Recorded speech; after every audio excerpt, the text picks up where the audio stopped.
अस्सलाम वालेकुम। Team 10 up की तरफ से ये इस कोर्स का लेक्चर 5 है।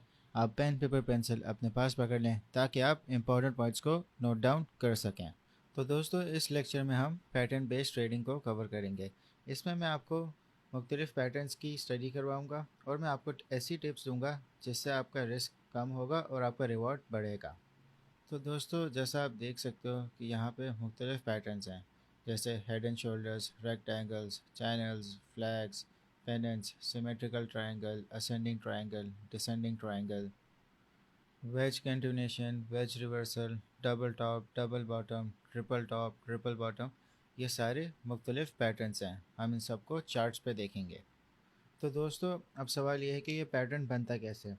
इसका तो कोई फिक्स क्राइटेरिया नहीं है, मगर जैसा कि हमने सपोर्ट और रेजिस्टेंस में पढ़ा था कि जहाँ भी दो पॉइंट्स मैच हो जाएंगे उसको हम सपोर्ट या रेजिस्टेंस कंसीडर कर सकते हैं। इसी तरीके से ये पैटर्न्स भी होते हैं।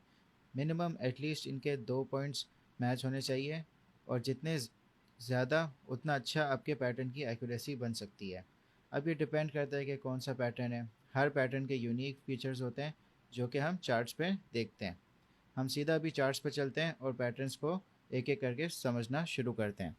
दोस्तों, वॉल्यूम इंडिकेटर बहुत ज़्यादा इंपॉर्टेंट होता है अगर आप किसी भी पैटर्न को आइडेंटिफाई कर रहे हो। वॉल्यूम इंडिकेटर को टर्न ऑन करने का तरीका ये है कि आप इंडिकेटर्स के पैनल पे क्लिक करेंगे और सर्च में टाइप करें वॉल्यूम। तो आपके पास वॉल्यूम इंडिकेटर इस तरह ऑन हो जाएगा। तो दोस्तों, ये आपका वॉल्यूम इंडिकेटर है। बाय डिफ़ॉल्ट आपका ट्रेडिंग व्यू में ये आपको एक्टिव मिलेगा, और फ्री वर्जन में आप इसके साथ तीन और इंडिकेटर्स यूज़ कर सकते हो। तो आप जब भी कोई पैटर्न आइडेंटिफाई करो तो आप वॉल्यूम ज़रूर देखो। तो दोस्तों, आपने इन वॉल्यूम बार्स को कैसे रीड करना है। वॉल्यूम का मतलब होता है टोटल बाइंग और टोटल सेलिंग, कि कितनी ज़्यादा मार्केट में लोगों ने पार्टिसिपेशन की है बाइंग और सेलिंग में। जो वॉल्यूम का अच्छा टाइम फ्रेम आपने देखना है वो है 1 आवर, 4 आवर और डे। ये टाइम फ्रेम्स आपके बेस्ट हैं आपको वॉल्यूम बताने के लिए कि पार्टिसिपेशन किस तरह हो रही है लोगों की। तो दोस्तों, आपने इन बार्स में कंफ्यूज नहीं होना। ये जो बार्स हैं ये आपको टोटल बाइंग और सेलिंग बता रहे हैं। जैसा कि आप देख सकते हो कि ये वाली कैंडल है और इसमें जो इसका बार है वो कितना ज़्यादा बड़ा है, क्योंकि इसमें सेलिंग भी हुई है और बाइंग भी एक साथ हुई है। मगर आप अगर ये वाली आप प्राइस एक्शन देखो कि इसमें कितना एक अपवर्ड मूवमेंट आया है, मगर आप इसका वॉल्यूम देखो कि इसका वॉल्यूम इस प्रीवियस कैंडल से कितना कम था। तो इसका मतलब है कि यहाँ पे ज़्यादातर बाइंग हुई है, सेलिंग बहुत ही कम हुई है या ना होने के बराबर हुई है। तो आपने प्राइस एक्शन को जज करने के क्या वो एक्चुअली सही एक्सप्लेन कर रहे हैं अपने वॉल्यूम के हिसाब से, तो आपको इसकी मूवमेंट की एक्यूरेसी ज़्यादा अच्छी पता चल जाएगी। तो दोस्तों, जैसा आप देख सकते हो कि इस एग्जांपल में ये रेजिस्टेंस है, ये सपोर्ट है। कि आप देख सकते हैं कि यहाँ पे रेजिस्टेंस मिली, फिर दोबारा मिली, फिर तीसरी बार मिली, फिर जब चौथी बार इसने ब्रेकआउट किया तो वो एक अनसक्सेसफुल ब्रेकआउट था। आप वॉल्यूम से देख के बता सकते हो कि आप देखोगे वॉल्यूम कितना कम है। तो दोस्तों, जब भी रेजिस्टेंस को ब्रेक अगर प्राइस एक्शन करेगा तो उसको हमेशा वॉल्यूम चाहिए होता है। अगर वो लो वॉल्यूम से ब्रेक कर रहा है तो इसका मतलब कि ये एक फेक आउट है। तो आप देख सकते हो कि किस तरह रिजेक्शन इसको मिली और ये वापस से डाउन ट्रेंड में चला गया। तो ये एक फेक ब्रेकआउट था। तो दोस्तों, आपको अपनी आंखों को ट्रेन करना है कि आप फ़ौरन किसी भी पैटर्न को देखकर समझ जाओ कि क्या पैटर्न बन रहा है। इम्पॉर्टेंट बात यह है कि सपोर्ट और रेजिस्टेंस ये बहुत ज़रूरी है ट्रेडिंग के लिए, क्योंकि इन्हीं के थ्रू आप पैटर्न्स को बनता हुआ देख सकते हो। दोस्तों, अब बात करते हैं पैटर्न्स की। हमारा सबसे पहला पैटर्न है ट्रायंगल पैटर्न्स। ट्रायंगल, जिसको नहीं पता, एक थ्री साइडेड फिगर होता है। ट्रायंगल पैटर्न्स आपको सबसे ज़्यादा कॉमन मिलेंगे मार्केट में, तभी इनसे पहले हम स्टार्ट कर रहे हैं। ट्रायंगल पैटर्न आपको इस तरह नहीं नज़र आएगा, आपको इस तरह नज़र आएगा।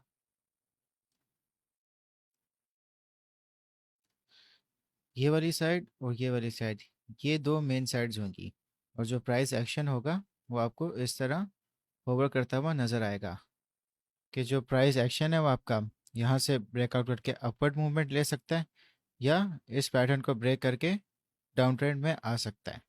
तो दोस्तों, ट्रायंगल पैटर्न्स तीन टाइप के होते हैं।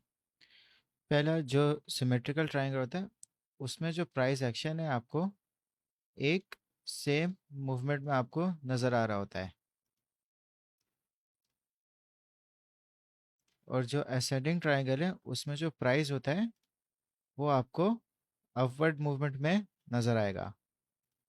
सिमेट्रिकल ट्रायंगल में आपको साइडवेज मूवमेंट मिल रही होगी, असेंडिंग ट्रायंगल में आपको अप ट्रेंड एक मिल रहा होगा। जो तीसरा पैटर्न है वो आपका डिसेंडिंग ट्रायंगल होगा, कि जो इसमें प्राइस होगी वो एक डाउन ट्रेंड में होगी। अब जो पैटर्न्स की जो सक्सेस रेट होता है वो 85% होता है और 15% फेलियर रेट होता है। तो एक बहुत हाई चांस है कि आपकी ट्रेड इसमें अच्छी जा सकती है। अब मैं आपको बताता हूँ कि ट्रायंगल पैटर्न्स में आप लॉटरी कैसे जीत सकते हो। आपने देखा होगा कि यहाँ ऊपर ट्रेंड लाइन है और नीचे ट्रेंड लाइन है, तो इस साइड का क्या काम है। ये साइड आपने वैसे बनानी नहीं होती, आपने सिर्फ ये वाली ट्रेंड लाइन और नीचे वाली ट्रेंड लाइन, ये दो ट्रेंड लाइन्स आपने बनानी होती हैं। तो जो लॉटरी पॉइंट है वो इनके बीच की हाइट है, ये वाली हाइट इनका लॉटरी पॉइंट है। अगर ब्रेकआउट, अगर जैसे असेंडिंग ट्रायंगल ये बना हुआ है, तो अगर इसका ब्रेकआउट होता है तो ये ऊपर तक इसका, यहाँ तक आप एक पंप एक्सपेक्ट कर सकते हो जो इसकी हाइट के बराबर होगा। और अगर इसका डाउन ट्रेंड में ब्रेकआउट होता है तो इसी तरह जो इसकी हाइट है उस हिसाब से जो प्राइस होगा वो नीचे जाएगा। तो आप ब्रेकआउट्स पे बहुत अच्छी ट्रेड कर सकते हो और एक अच्छा प्रॉफिट बना सकते हो। अब दोस्तों, अब हम डायरेक्ट प्राइस एक्शन पे जाते हैं और ट्रायंगल पैटर्न को बनाते हैं, और मैं आपको लॉटरी पॉइंट भी दिखाता हूँ कि ये कितना कामयाब है। जैसा कि दोस्तों आप देख सकते हो, ये बिटकॉइन का 4 आवर चार्ट है और इसमें हम ट्रायंगल पैटर्न बनाते हैं। हमने पहले सपोर्ट लाइन बनानी है। अगर आप देखो कि जो सपोर्ट है प्राइस को, एक बार यहाँ मिली, फिर दूसरी बार यहाँ मिली, फिर तीसरी बार यहाँ मिली, फिर फोर्थ टाइम भी यहाँ मिली, ये इसकी सपोर्ट ट्रेंड लाइन बन गई। अब इसकी रेजिस्टेंस ट्रेंड लाइन बनाते हैं। जो रेजिस्टेंस है वो इसको यहाँ मिल रही है और फिर दोबारा यहाँ मिल रही है, तो हम एक ट्रेंड लाइन बनाते हैं जो इनकी विक्स को टच कर रही है। तो अपनी ट्रेंड लाइन को कंफर्म करने के लिए सपोर्ट और रेजिस्टेंस लाइंस भी बना लो। तो हमने यहाँ पे रेजिस्टेंस लाइन बनाई है, तो ये हमारी रेजिस्टेंस लाइन बन गई जो हम हॉरिजॉन्टल लाइन के थ्रू बनाते थे। तो आप देखोगे यहाँ पे प्राइस अपवर्ड पुश हुआ एक बार, फिर दूसरी बार, फिर यहाँ तीसरी बार, तो ये इसकी एक रेजिस्टेंस लाइन इस तरह बन गई। तो जो आपकी ट्रेंड लाइन भी बनी है वो बिल्कुल ठीक बनी है रेजिस्टेंस लाइन के हिसाब से। इसी तरह आप इसकी सपोर्ट लाइन भी कंफर्म कर लो, तो इसको ज़्यादातर सपोर्ट यहाँ मिली है। अब दोस्तों, जैसा कि मैंने आपको बताया था लॉटरी पॉइंट, तो हम अपना लॉटरी पॉइंट भी कंफर्म कर लेते हैं। यह आपकी हाइट होगी, और अगर आप चार्ट्स में देखें तो जहाँ इसका ब्रेकआउट हुआ है यहाँ से, वहीं एग्जैक्टली इसकी इतनी प्राइस मूवमेंट हुई है। तो आपको एक बहुत अच्छा प्रॉफिट ब्रेकआउट्स पे बन सकता है। ज़रूरी नहीं है कि आपने पूरा लॉटरी पॉइंट अवेल करना है। आप अपनी रिस्क मैनेजमेंट के हिसाब से, अगर आपको 50% भी आपको सही लग रहा है तो आप वहाँ पे भी एग्जिट कर लो। मगर एक ज़्यादातर एक रूल है ट्रायंगल पैटर्न्स का, कि जो उनकी हाइट होती है वो उतना ही उनका ब्रेकआउट होता है। तो दोस्तों, जैसा कि एक डाउन ट्रेंड चल रहा था, यहाँ पे आपको एक साइडवेज मूवमेंट मिल रही है ट्रायंगल में।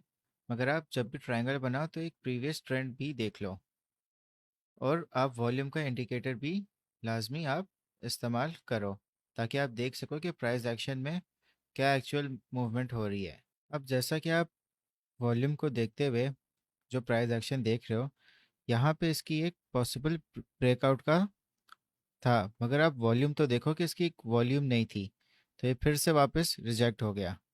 फिर इसने दोबारा जब यहाँ पे ब्रेकआउट करने की कोशिश की, यहाँ पे भी इसको कुछ खास वॉल्यूम नहीं मिला, तो ये एक तरह से एक फेक आउट था। तो आप समझ जाना चाहिए आपको कि वॉल्यूम जब नहीं है और एक तरह से वैसे ही डाउन ट्रेंड चल रहा था, तो इसने मोस्ट लाइकली नीचे की तरफ ब्रेकआउट इसने हो जाना था। तो आप अपना जो शॉर्ट की पोजीशन है आप यहाँ खोल सकते थे। तो आपने प्राइस एक्शन, वॉल्यूम और प्रीवियस ट्रेंड, इन सबको देखते हुए अपनी आपने ट्रेड करनी है। अब दोस्तों एक और पैटर्न देख लेते हैं, तो ताकि आपको और बेहतर समझ आ जाए। तो दोस्तों ये USD JPY का चार्ट है। आप देख सकते हैं कि यहाँ पे एक असेंडिंग ट्रायंगल बन रहा है।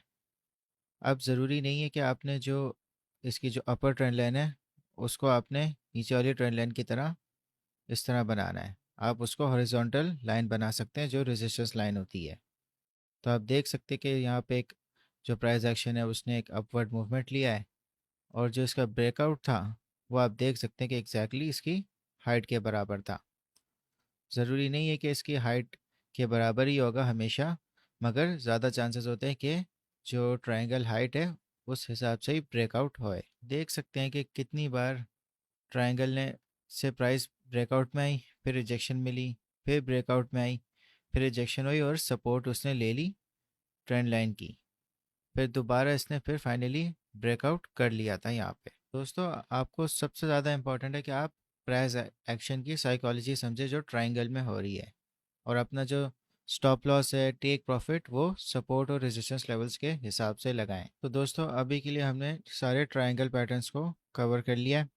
नेक्स्ट वीडियो में हम और पैटर्न्स को कवर करेंगे। मैं आपको अब टास्क दे रहा हूँ, आप फॉरेक्स, स्टॉक या क्रिप्टो, आपको जो सिंबल समझ आ रहा है उसमें आप 3 ट्रायंगल चार्ट्स बना लें और उनके ब्रेकआउट जोन्स भी आइडेंटिफाई कर लें।